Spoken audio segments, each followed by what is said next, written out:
जय श्रीमनारायण। राधे राधे।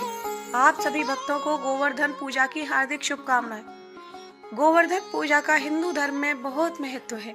इसे अन्नकूट के नाम से भी जाना जाता है। इस दिन मुख्य रूप से गोबर से बने गोवर्धन पर्वत की पूजा की जाती है और घर की समृद्धि का आशीष मांगा जाता है और उनकी परिक्रमा की जाती है। ऐसी मान्यता है कि गोवर्धन से बना पर्वत घर की सभी समस्याओं का निवारण करता है और सुख समृद्धि का प्रतीक होता है।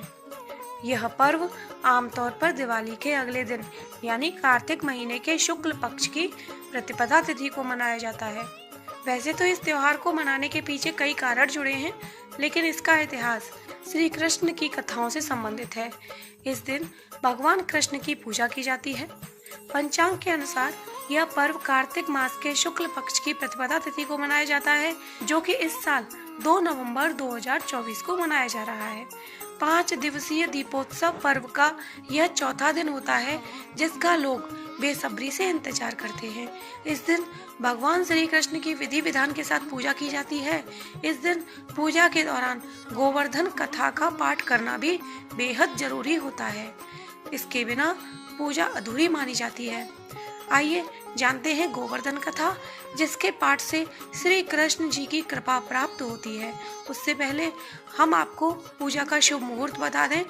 हिंदू पंचांग के अनुसार इस साल कार्तिक माह के शुक्ल पक्ष की प्रतिपदा तिथि की शुरुआत 1 नवंबर को शाम 6:16 से हुई और इस तिथि का समापन 2 नवंबर रात 8:21 पर होगा।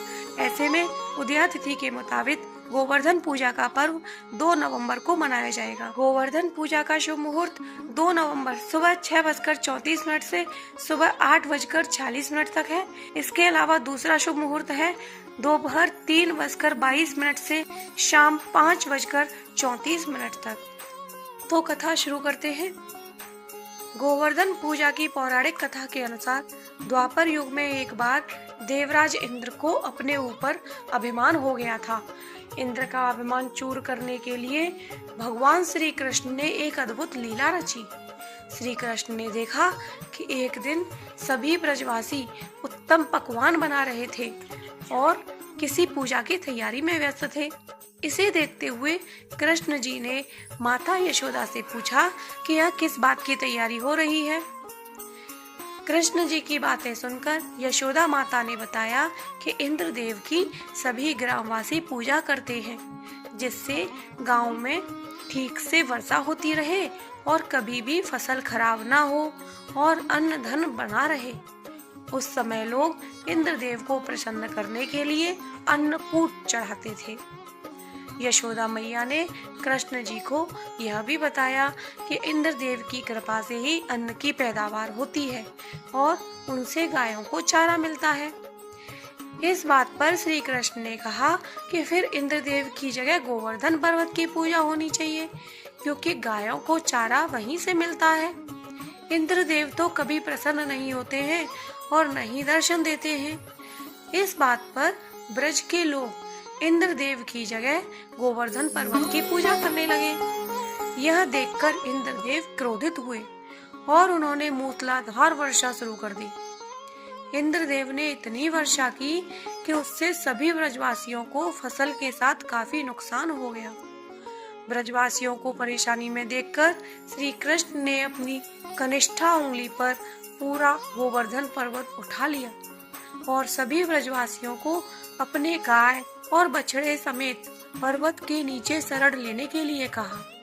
इस बात पर इंद्र कृष्ण की यह लीला देखकर और क्रोधित हो गए और उन्होंने वर्षा की गति को और ज्यादा तीव्र कर दिया। तब श्री कृष्ण ने सुदर्शन चक्र से कहा कि आप पर्वत के ऊपर विराजमान होकर वर्षा की गति को नियंत्रित करें और शेषनाग से कहा कि आप मेढ़ बनाकर पानी को पर्वत की ओर आने से रोकें। इंद्र लगातार 7 दिन तक वर्षा करते रहे।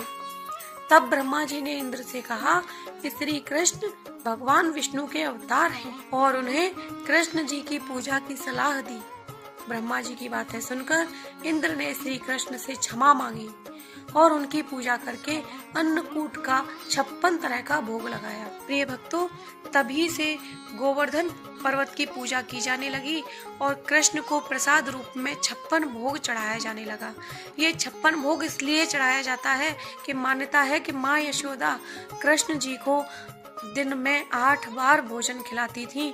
जब 8 बार भोजन खिलाती थी तो 7 दिन तक जब कृष्ण ने कुछ नहीं खाया तो मैया यशोदा ने 7 दिन का एक साथ उन्हें खिलाया, यानी कि 7 दिन का जब 8 बार वह खिलाती थी तो 56 तरह का भोग लगाया गया और तभी से 56 तरह का भोग कृष्ण जी को चढ़ाया जाने लगा। ऐसी मान्यता है कि श्री कृष्ण को गायों से अत्यंत प्रेम था और वो गायों तथा बछड़ों की सेवा किया करते थे।